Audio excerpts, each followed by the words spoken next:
Political analyst Bheki Mngomezulu is a professor of political science and is the deputy dean of research at the University of the Western Cape. He joins us now via Skype. Thanks very much indeed for joining us and welcome to the program. Good evening, Peter, and good evening to your listeners. All right, it's been quite a remarkable week, and we continue to try and unpack what we've seen. Some of it expected, some of it was quite a surprise. But the one thing I think that did come through, 61 hung councils. Does that represent a permanent shift in South African politics?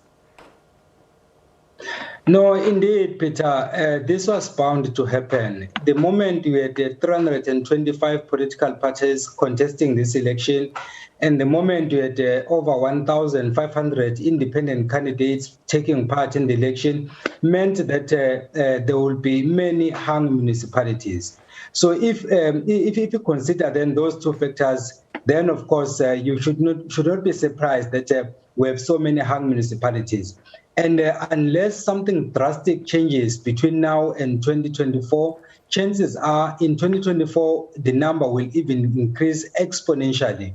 You might have also noted that there are over 500 political parties currently registered with the IEC, and not all of them participated this time around. So come 2024, these parties that participated in this election, plus the ones that didn't participate, and a whole lot more that are yet to be formed, will be part of the 2024 election. So in all likelihood, we are bound to have more coalitions. And then, of course, we may as well kiss service delivery goodbye. But we've had new parties in the past. They just didn't gain traction. Why did they gain traction this time around? You know, Peter, with new political parties, South Africans get excited over nothing. In most instances, that's what they do. You saw this thing happening with COPE in 2009. And in fact, I became notorious during that time, Peter, because all my fellow political analysts were saying that COPE is going to kill the ANC. And at the time, I said that will not happen. Because my belief is that if you form a party based primarily on disgruntlement or anger has a short lifespan. And if you form a party based on excitement also has a short lifespan. This is what happened with COPE. At one point, they had 30 seats in the National Assembly, and in no time, in the next election, they were left with only 3. So far, we have seen a number of parties that have become splinter parties from the ANC, and very few of them have survived. The EFF is just one example that is trying to move up the numbers, but the majority of them, including UTM, for example, they are disappearing gradually. Although they are still in existence, but they are disappearing gradually. So I think that South Africans then should learn from this, that the moment you associate yourself with a new political party, you must also have a backup plan, that in the event that the party doesn't survive, what are you going to do next? All right, let's look into the future and speculate if we can. Does this mean that we, for a time, will see new parties coming in and disrupting the elections, and then at some point that will fade and we'll start coming back to fewer parties, perhaps even as we see consolidations taking place? That is an ideal situation, Peter, and that will be good for the country. But the problem we're having is that there are people who see politics as a way of creating employment. That is the challenge.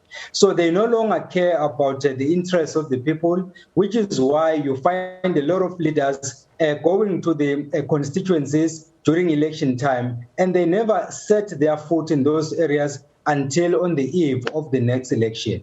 So for as long as you see politics as a way of creating employment, we are bound to see a number of these political parties mushrooming on the eve of an election. We are also likely to see a number of independent candidates coming into the fray, not because they are caring for the electorate, but because they are concerned about their own personal interests. Of course, when they market themselves, they are going to say that we want to work for the people. And normally they say want to work for our people. So seemingly we belong to everyone, because the taxi people say that these are our people, who can't take them.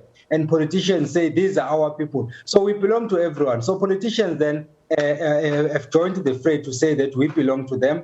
But the moment they assume a position of power, they totally forget about the voters, and then they remember them when it's time to vote. We'll see them crisscrossing the country, going to the shacks, helping people wash clothes, carrying wood, doing all sorts of things, but just as grandstanding. Immediately after the elections, they don't even provide basic services like running water, removing refuse, those basic necessities. They don't care about that. So that is the reality we're faced with.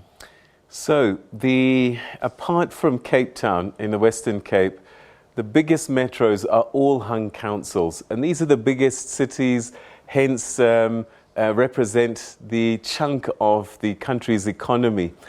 What do you see happening with coalition-led municipalities in terms of, let's start with service delivery and then we'll talk about the economy.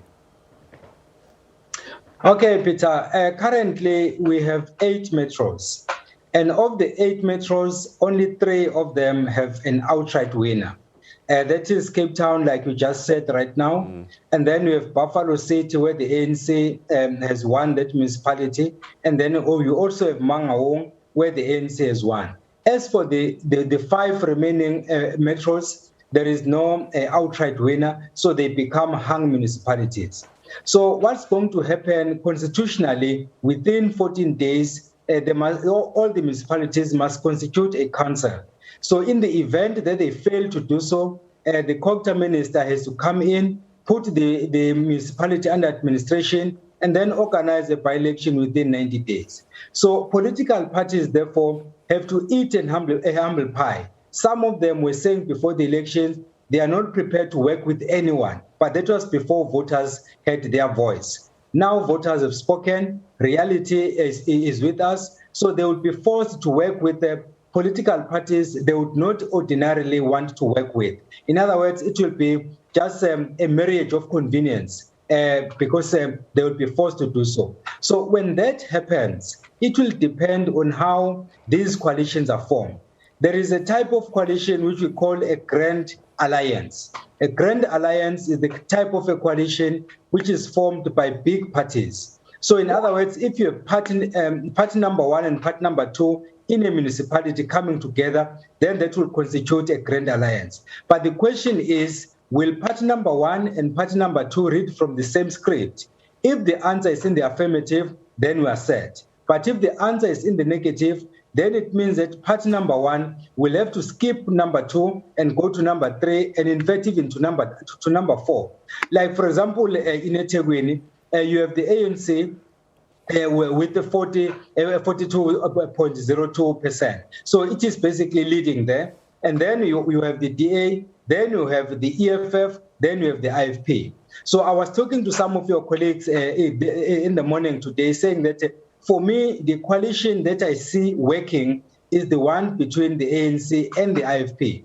As for the DA, I don't see that one happening. With the EFF, if the IFP doesn't come on board, then the EFF could be another option. But as for the DA, I don't see it happening. So to answer your question, Peter, how we proceed from now will depend on how those coalitions are constituted. So then if you look at like-minded people, you are most likely to see service delivery. But then if they read from different scripts, then we are set for a disaster. Okay, so my name is Jabulani Sitole. I live in Soweto.